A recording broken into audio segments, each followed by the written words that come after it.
สวัสดีครับทุกๆคนที่กำลังฟังเรื่องที่ผมเล่าอยู่ตอนนี้ผมชื่อเพชรนะครับและเรื่องของผมที่ได้ส่งมาเล่าก็เป็นเรื่องที่เกิดขึ้นกับตัวของผมเองย้อนกลับไปเมื่อตอนที่ผมเรียนจบใหม่ๆและยังไม่มีงานทำผมกับเพื่อนได้นัดหมายที่จะไปเที่ยวด้วยกันซึ่งสถานที่ที่เราเลือกไปนั้นก็คือเกาะชื่อดังแห่งหนึ่งทางภาคใต้ครับผมกับเพื่อนๆวางแผนกันเอาไว้ว่าจะท่องเที่ยวกันทั้งหมด5 วัน 4 คืนซึ่งเป็นแผนเที่ยวที่ไม่รวมวันเดินทางรวมๆแล้วก็น่าจะ1 อาทิตย์กว่าๆถ้ารวมการเดินทางด้วยแต่ว่าแผนเที่ยวมันก็ไม่ได้เป็นไปตามที่วางเอาไว้เพราะมีเรื่องบางอย่างที่น่ากลัวมันดันเกิดขึ้นซะก่อนครับวันเดินทางผมกับเพื่อนอีก4 คนนั่นก็คือป๊อปนัทออมและชนพวกเราเป็นกลุ่มผู้ชายด้วยกันทั้งหมดก็ออกเดินทางกันด้วยรถโดยสารใช้เวลา1 วัน 1 คืนเต็มๆกว่าที่พวกเราจะไปถึงจุดหมายปลายทางและยังต้องนั่งรถต่อเพื่อไปที่ท่าเรืออีกซึ่งก็เป็นการเดินทางที่ค่อนข้างยาวนานพอสมควรเลยครับผมกับเพื่อนๆที่ยังว่างงานกันอยู่และไม่มีภาระอะไรให้ต้องคิดมาก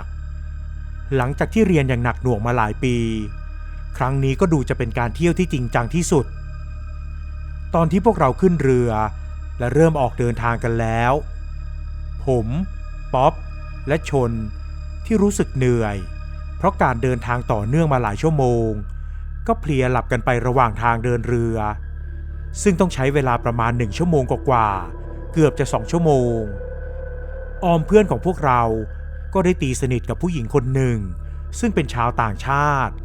และเธอก็เดินทางมาคนเดียวเธอชื่อเมลีนครับเธอดูเหมือนเป็นคนเอเชียเหมือนกับพวกเราเพียงแต่ไม่ใช่คนไทยเพราะเธอสื่อสารภาษาไทยไม่ได้และพวกผมเองก็ไม่ได้ถามว่าเธอเป็นคนที่ไหนรู้ข้อมูลแค่จากที่ออมเล่าว่าเธอเดินทางมาจากประเทศทางตอนล่างของประเทศไทยซึ่งเป็นการท่องเที่ยวในประเทศที่4หลังจากที่เธอได้ออกท่องเที่ยวในประเทศแถบเอเชียประเทศไทยเป็นประเทศที่5ที่เธอตัดสินใจมาและรู้สึกประทับใจมากก่อนที่เรือใกล้จะถึงฝั่งประมาณครึ่งชั่วโมงก็เป็นช่วงเวลาของการสนทนาแบบงูปลาของผมกับเพื่อนที่เหลือซึ่งต่างจากออมที่สื่อสารเก่งและพูดได้และดูเหมือนว่าจะมีการปิ๊งกันเกิดขึ้นเล็กน้อยระหว่างเพื่อนของผมกับเมลีนนอกจากที่จะคุยกันเรื่องที่เมลีนท่องเที่ยวไปในหลายประเทศแล้วก็ยังมีการคุยกันถึงเรื่องของงานที่ดูเหมือนว่าเธอจะไม่ค่อยอยากบอกพวกเราเท่าไหร่บอกแต่เพียงว่าเป็นงานที่ดูเหมือนว่าในประเทศของเราจะไม่ค่อยได้รับการยอมรับมากนักและพวกผมเองที่เห็นท่าทางของเธอเหมือนจะอึดอัดใจก็เลยเปลี่ยนเรื่องคุยจนเรือเริ่มเข้าเทียบท่าเรื่องราวที่ไม่ค่อยดีก็เริ่มเกิดขึ้นครับตอนนั้นผมจำได้ดีว่าคลื่นค่อนข้างจะแรง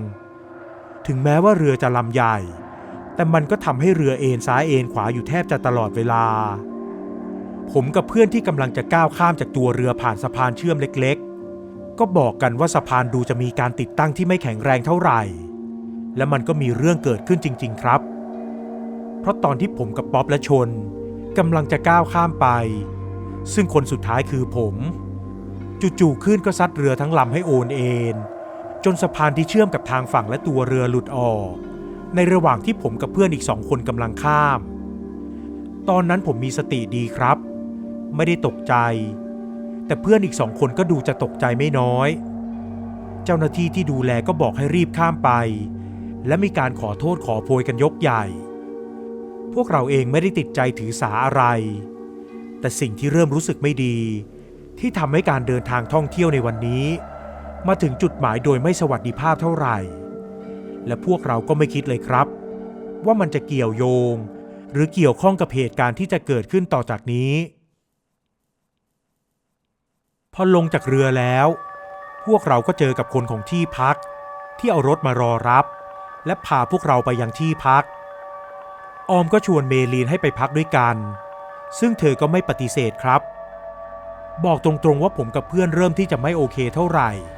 แต่ก็ไม่อยากขัดทำให้เสียบรรยากาศเมื่อมาถึงที่พักผมกับเพื่อนๆก็แยกย้ายกันเข้าห้องพักผมพักกับป๊อป นัดกับชนและออมพักด้วยกันแต่ออมก็ขอแยกห้องออกไปอีกห้องหนึ่งซึ่งผมกับเพื่อนๆรู้ได้ทันทีว่าออมน่าจะต้องนอนกับเพื่อนผู้หญิงคนใหม่ที่ได้เจอวันเที่ยวในวันนั้นทั้งวันที่เหลืออยู่ครึ่งวันก็สร้างความรู้สึกเซ็งให้กับผมและเพื่อนคนอื่นๆมากเพราะออมไม่ยอมออกไปไหนด้วยและอยู่ในห้องกับเมลีนเสียนาน2 นานจนถึงเย็นที่ผมกับเพื่อนๆเริ่มทนไม่ไหวจึงตัดสินใจไปเคาะห้องของออมอีกรอบครั้งนี้ออมกับเมลีนก็ออกมาพร้อมๆกันแต่สิ่งหนึ่งที่ผมสังเกตเห็นจากเสื้อแขนกุดที่ออมใส่คือรอยช้ำจางๆที่เกิดขึ้นตามแขนจริงๆจะบอกว่ามันเห็นได้ชัดก็คงไม่แปลกเพราะออมมันเป็นคนที่ผิวขาวมากทีแรกผมก็คิดว่าจะเป็นรอยที่เกิดจากการทำกิจกรรมบางอย่างแต่พอได้สังเกตดูดีๆก็เห็นชัดว่ามันเป็นรอยจ้ำช้ำๆที่เป็นลักษณะวงกลมผมกับเพื่อนที่เหลือก็เริ่มคุยกันและสงสัยถึงความผิดปกติจนในคืนนั้นที่การเที่ยวราตรีมันเหมือนเป็นการที่ผมกับเพื่อนไปนั่งดูออมจูจีและออซ้อกับเมลีนเสียมากกว่าจนพวกเราถึงกับเซ็งก็เลยขอตัวกลับก่อนผมกับเพื่อนที่กลับมาก่อนก็แวะซื้อเครื่องดื่มและกับแกล้มไปดื่มกันต่อที่ห้องพักของผมกับป๊อปเจ้าชู้ไม่เคยเลิกเลยวะแบบนี้พวกเราควรฟ้องแฟนมันดีไหมวะกูว่าอย่าไปยุ่งเลยเดี๋ยวก็หมาอีกเหมือนเคยไปปล่อยมันไปเหอะหมดคืนนี้กูว่าก็คงแยกกันละนั่นคือสิ่งที่พวกผมคิดครับแล้วผมกับเพื่อนก็ดื่มกันจนเมามายและเผลอหลับกันไปในห้องพักของผมกันทุกคนจนสายๆนัดก็ปลุกให้ผมตื่นด้วยความตกใจผมเองก็ลุกขึ้นด้วยความงุนงงและตั้งสติยังไม่ค่อยจะได้ไอ้เพชรมึงรีบไปดูไอ้ออมเร็ว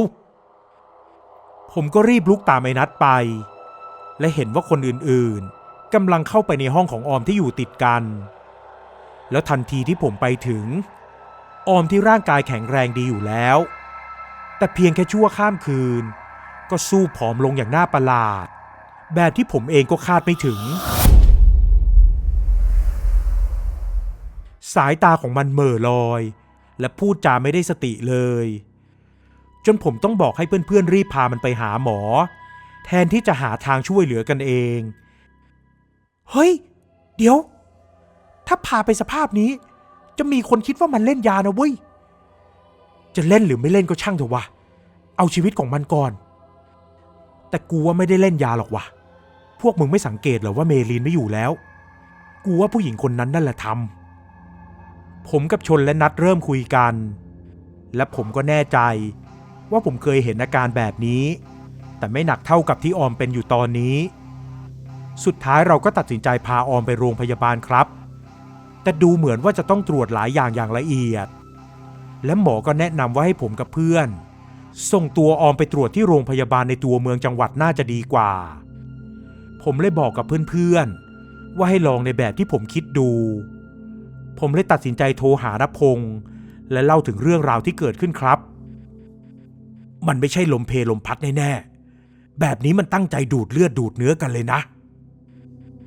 สิ่งที่ณพงษ์บอกกับผมและบอกให้ผมรีบพาเพื่อนไปที่ตัวจังหวัดเรานัดเจอกันที่โรงแรมแห่งหนึ่งในตัวเมืองก่อนผมกับเพื่อนๆที่เหลือจึงรีบเก็บข้าวของและเดินทางกลับทันเรือเที่ยวสุดท้ายของวันพอดีครับซึ่งเราก็มาถึงฝั่งในช่วงค่ำแล้วพอผมไปถึงโรงแรมที่นัดเจอกับณพงษ์ออมก็เริ่มมีอาการแปลกๆและพูดไม่เป็นภาษาจะว่าภาษาไทยก็ไม่ใช่ภาษาเพื่อนบ้านเราก็ไม่ใช่ครับพอเข้าห้องพักสำหรับนอนได้4 คน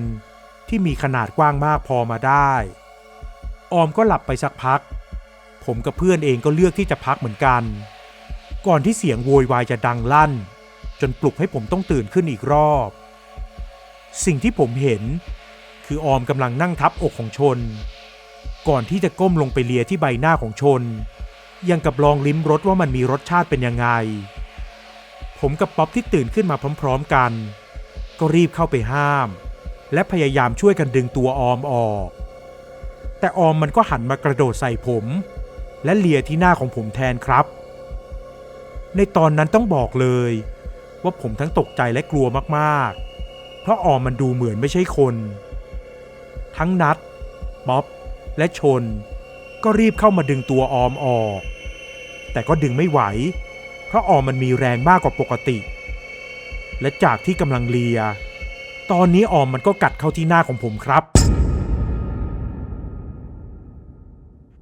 ผมยอมรับเลยว่าเจ็บมากเพราะมันกัดแบบที่ไม่ได้กัดเล่นๆแต่กัดลงน้ำหนักฟันแบบที่หวังจะกระชากเนื้อแก้มข้างซ้ายของผมออกไปให้ได้จนสุดท้ายชนมันก็เอาผ้าห่มมาคลุมปิดหน้าของออมไว้ผมเลยดิ้นหลุดมาได้ครับผมก็เลยรีบช่วยเพื่อนใช้อะไรก็ได้ในตอนนั้นมัดและพันธนาการเพื่อนของตัวเองเอาไว้ก่อนในใจของผมรู้สึกหวั่นๆว่าถ้ามีใครมาเห็นออมโดนมัดในสภาพนี้คงอาจจะคิดว่าผมกับเพื่อนลักพาตัวหรือพาออมมาทำอะไรที่ไม่ดีก็ได้ซึ่งจากเหตุการณ์ที่เกิดขึ้นทำให้ผมกับเพื่อนที่เหลือเครียดกันมากและเราต้องมีคนคอยเฝ้าออมไว้ตลอดเพราะว่ามันมีอาการเพ้อและโวยวายเป็นระยะมันโดนของหรือว่ายังไงวะวันที่ออกไปเที่ยวก็แค่คืนนั้นคืนเดียวมันเป็นอะไรกันแน่นัดถามผมขึ้นมาอย่างไม่ทันได้ตั้งตัวผมเองก็ไม่แน่ใจแต่ก็คิดไม่ต่างจากนัดสักเท่าไหร่จนกระทั่งเข้าสู่ช่วงกลางดึกป๊อปกับชนที่ออกไปซื้อของและอาหารก็กลับเข้ามาผมกับเพื่อนๆกินอาหารกันเรียบร้อยก่อนจะคุยกันว่าจะเอาอาหารให้ออมกินยังไงดีแต่ยังไม่ทันที่จะได้เอาอะไรให้มันกินออมมันก็เริ่มมีอาการโวยวายขึ้นอีกรอบประกอบกับที่น้าของผมก็เดินทางมาถึงพอดีผมเลยรีบลงไปรับณพงษ์และขึ้นมาบนห้องทั้งที่ออมก็ยังคงโวยวายอยู่เจอของจริงเข้าซะแล้วว่ะณพงษ์พูดจบก็เดินเข้าไปหาออมและเอามือจับที่หัวออมมันนิ่งลงแต่ก็ทำท่าพยายามจะดิ้นอยู่บ้างเล็กน้อยและสิ่งที่ผมกับนัทป๊อปและชนไม่คิดว่าในชาตินี้จะได้เห็นกับตาตัวเองก็คือจู่ๆเหมือนมีเงาอะไรสักอย่างสีดำทะมึนหลายเงาที่ดูคล้ายกับคนล่องลอยอยู่ที่ด้านหลังของออมป๊อปที่เห็นอะไรแบบนี้เป็นครั้งแรกก็เครียดจนวิ่งเข้าห้องน้ำไปอ้วกแทบจะไม่ทันนัดกับชนก็ยืนตัวแข็งเหมือนกันกับผมเพชรรีบเข้ามาช่วยน้าจับหน่อยเร็วผมที่ได้สติจากเสียงของณพงษ์ก็รีบเข้าไปจับตัวออมไว้นัดกับชนเองก็เริ่มได้สติเหมือนกันก่อนที่จู่ๆออมมันจะหลับไปณพงษ์จึงรีบบอกให้ผมกับเพื่อนเก็บของและเตรียมที่จะเดินทางกลับแต่เพราะว่าพวกเราไม่ได้เอารถมาก็เลยต้องกลับกันด้วยรถโดยสารเหมือนเดิมครับตลอดเส้นทางการเดินทางกลับออมก็สลึมสลือตลอดแม้จะโดนมองไม่ดีเท่าไหร่แต่พวกผมก็พยายามจะพาเพื่อนกลับไปถึงบ้านให้ได้จนทุกวันนี้สภาพของออมก็ยังคงผอมซูบแบบนั้นช่วยเหลือตัวเองไม่ได้และเหม่อลอยตลอดเวลาพูดอะไรไม่รู้เรื่องเลยเป็นเหมือนตราบาปในใจของผมเหมือนกันที่ไม่ดูแลเพื่อนหรือห้ามเพื่อนให้จริงจังมากกว่านี้ส่วนเรื่องราวที่เกิดขึ้นทั้งหมดณพงษ์เองก็ไม่สามารถบอกได้ว่าสิ่งที่ครอบงำและพยายามสูบกินออมอยู่นั้นมันคืออะไรเพราะมันไม่ใช่สิ่งที่ณพงษ์เคยเจอมาก่อนและมั่นใจมากว่าผู้หญิงที่ชื่อเมลีนคนนั้นคงไม่ใช่นักท่องเที่ยวทั่วไปเพราะตอนที่ผมกับเพื่อนๆเกือบจะตกน้ำที่ท่าเรือนั้นป๊อปก็บอกกับผมว่าเพียงแค่แวบเดียวที่มันหันไปด้วยความตกใจและรีบก้าวข้ามไปมันก็เห็นว่าเมลีนนั้นกำลังยืนยิ้มเยาะและใบหน้าก็ดูเหมือนกับไม่ใช่คนป๊อปมันก็ไม่แน่ใจและคิดว่าอาจจะเป็นเพราะตกใจด้วยแต่พอลองมาคิดดูดีๆมันก็เหมือนจะเป็นคำตอบให้กับเรื่องราวทุกอย่างได้ณพงษ์ยังบอกอีกว่าลักษณะของสิ่งที่เกิดขึ้นกับออมมันเหมือนกับตั้งใจที่จะส่งต่อสิ่งอัปมงคลไปสู่ออมและคงจะเพิ่มพลังในด้านมืดให้กับเมลีนด้วยครับสำหรับเรื่องนี้ผมเองก็ไม่อาจจะรู้ได้เลยว่าทั้งหมดที่เกิดขึ้นเป็นเพราะผมเครียดหรือหลอนไปเองหรือเปล่าที่ได้พบเห็นและเจอกับเรื่องราวแบบนั้น แต่สภาพของออมในตอนนี้มันก็เตือนให้ผมได้สติอยู่เสมอว่าทุกอย่างมันเกิดขึ้นจริงซึ่งเรื่องราวที่ผมเจอก็มีเพียงเท่านี้แหละครับขอบคุณมากๆนะครับพี่ตุ้ยและทุกๆคนที่ฟังเรื่องราวของผมจนจบสวัสดีครับ